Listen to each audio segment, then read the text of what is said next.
Iñaki Blanco, gracias por seguir aquí. Entiendo que tuviste ya un encuentro no solo con la comisión, sino con la Comisión de la Verdad, sino con los representantes de los padres y padres de los 43 de Ayotzinapa para responder qué cuestionamientos, qué se te preguntó y qué respondiste.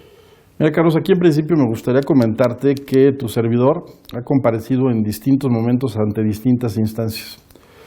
Algo que se cuestionó y sobre lo que no existía certeza es si ya había yo comparecido o rendido declaración ministerial ante la Procuraduría General de la República, cosa que hice ya hace poco más de 5 años. Ahora bien, como resultado de la creación de la Comisión para la Verdad y el Acceso a la Justicia, que encabeza el licenciado Alejandro Encinas, ya tuve también la oportunidad de comparecer en 2 ocasiones ante esa instancia, y uno de los acuerdos que se tomó en el más reciente de estos encuentros fue que ampliara mi declaración ministerial a la par que el ex gobernador Ángel Aguirre, el ex secretario de Seguridad Pública del Estado y el ex secretario general de Gobierno.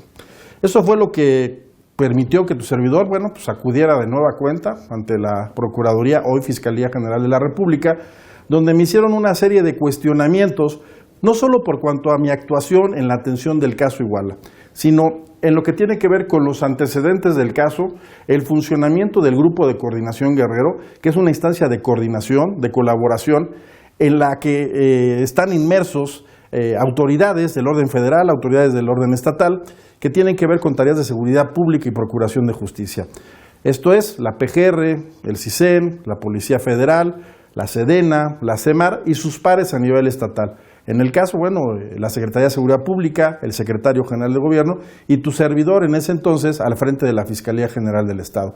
Se me hicieron una serie de cuestionamientos por cuanto hace a incidencia delictiva, a resultados en el combate a la delincuencia y a grupos en específico que tenían que ver con el caso Iguala, muy particularmente los Guerreros Unidos y los Rojos. Fue sobre ello, a grandes rasgos, que versó la ampliación de mi declaración. Aporté los datos que estimé yo oportunos, necesarios. Como siempre he estado yo en disposición de hacerlo cada que se estime que resulta procedente que yo comparezca o aporte mayor información sobre este asunto. Si me permites, para comprensión de la audiencia, creo que vale la pena recordar que Iñaki Blanco, siendo fiscal del Estado de Guerrero, pues es quien inició las investigaciones sobre las cuales la PGR, en tiempos del licenciado Murillo Karam, continuó las suyas, pero que en el caso de Iñaki no ha sido señalado o acusado formalmente de ninguna violación a derechos humanos en el lapso que te tocó ocuparte del crimen acontecido ese viernes y sábado en la noche de Iguala. Es correcto, Carlos. No olvidemos que a la fecha existen 2 sentencias que son de llamar la atención, emitidas por autoridades jurisdiccionales del estado de Tamaulipas. Una de ellas por el primer tribunal colegiado del 19º Circuito con sede en Reynosa, y la otra por un juez de apellido Ventura Ramos, por un juez de distrito. En estas sentencias se alude a una serie de irregularidades que se ubican en la investigación del caso. Son 158, si no mal recuerdo. Irregularidades a las cuales también se han remitido de manera permanente las organizaciones no gubernamentales de defensa de derechos humanos, los representantes legales de las víctimas directas e indirectas en el caso Iguala.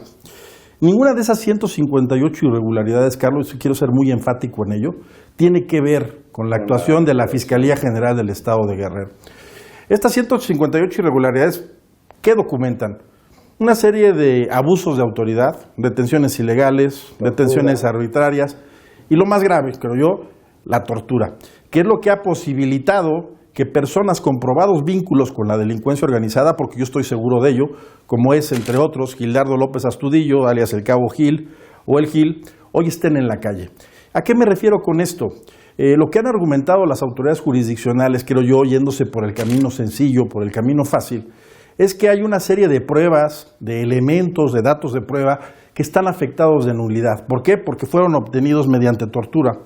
Y en ese sentido, bueno, también quiero ser muy enfático en señalar que han soslayado, que no han tomado en cuenta jurisprudencia reciente cuño, que tiene que ver con el hecho de que sí, en efecto, tú estás obligado a desestimar todo aquello que esté afectado de nulidad, pero también con el resto del cúmulo probatorio, que creo que los hay, los elementos necesarios para ello, emitir una sentencia de carácter condenatorio.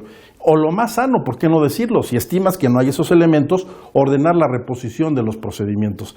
Pero ni lo uno ni lo otro, lo que ocurrió en este caso, bueno, se dictan una serie de sentencias condenatorias que habían puesto en la calle a decenas de personas que sabemos tuvieron que ver con el caso y que incluso los propios padres de familia y sus representantes, porque así lo señalan a la fecha, creo yo, convencidos de ello, saben que se llevaron información importante y saben también que tuvieron un grado de participación relevante en la autoría material e intelectual del caso.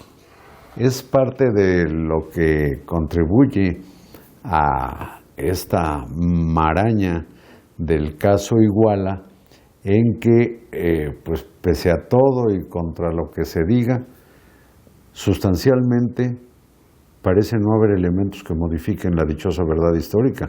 A los muchachos los levantaron policías municipales, los entregaron a sus asesinos de Guerreros Unidos, estos los asesinaron y los quemaron hasta casi su carbonización, muy probablemente a todos o muchos en el basurero de Cocula.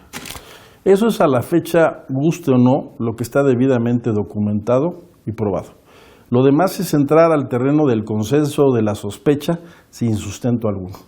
Y creo que eso no es sano, no solo en este asunto, en cualquier otro asunto relevante que tenga que ver con la aplicación, con la procuración, la impartición de justicia. Pero también durante el fin de 2019, el abogado Vidulfo Rosales, que representa a los padres de los 43, llegó a decir que estaban convencidos de que los muchachos oficialmente desaparecidos fueron, o jurídicamente desaparecidos, fueron llevados a distintos lugares según el rastreo que se ha hecho de teléfonos celulares.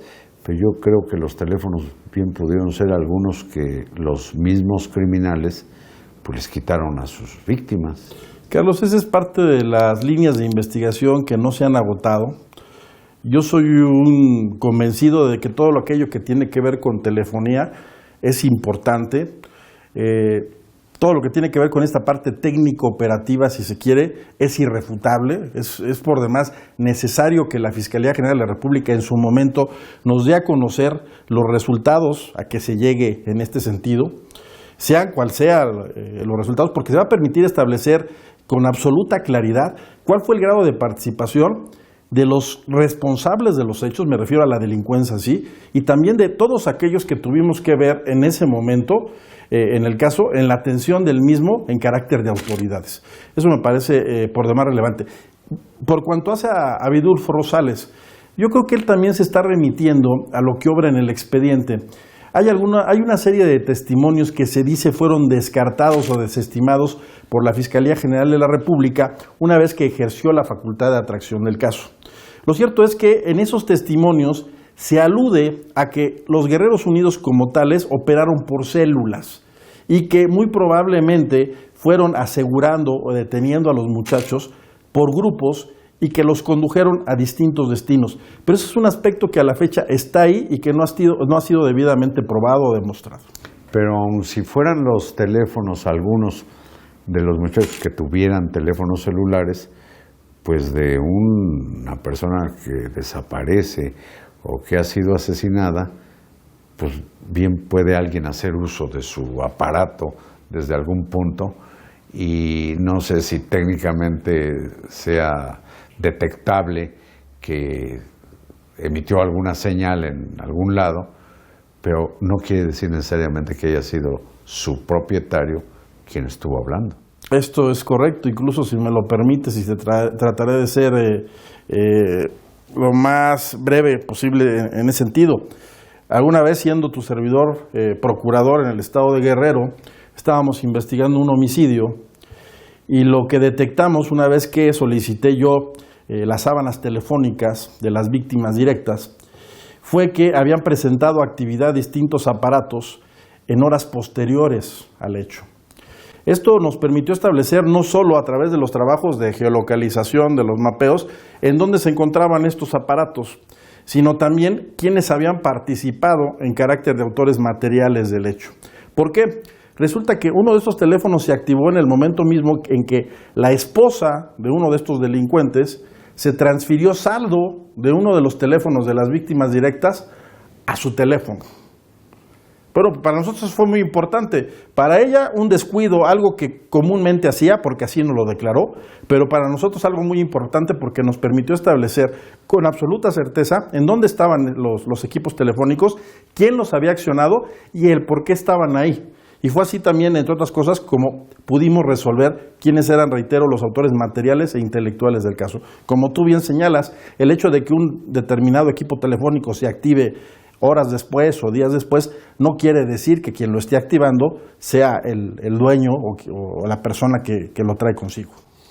Bueno, pero lo que dio motivo a esta segunda charla con Iñaki Blanco fue que yo pues estoy muy interesado en saber qué pasó con su comparecencia tanto ante la Comisión de la Verdad que encabeza el subsecretario de Derechos Humanos Alejandro Encinas, como la declaración ministerial ante el Ministerio Público Federal. Como se acaba el tiempo de este asalto, pues ahora te pido que te aguantes y cumplas. ¿Aquí esperas? Con todo gusto. Muchas gracias, abogado Iñaki Blanco. Muchas gracias a ustedes y hasta mañana.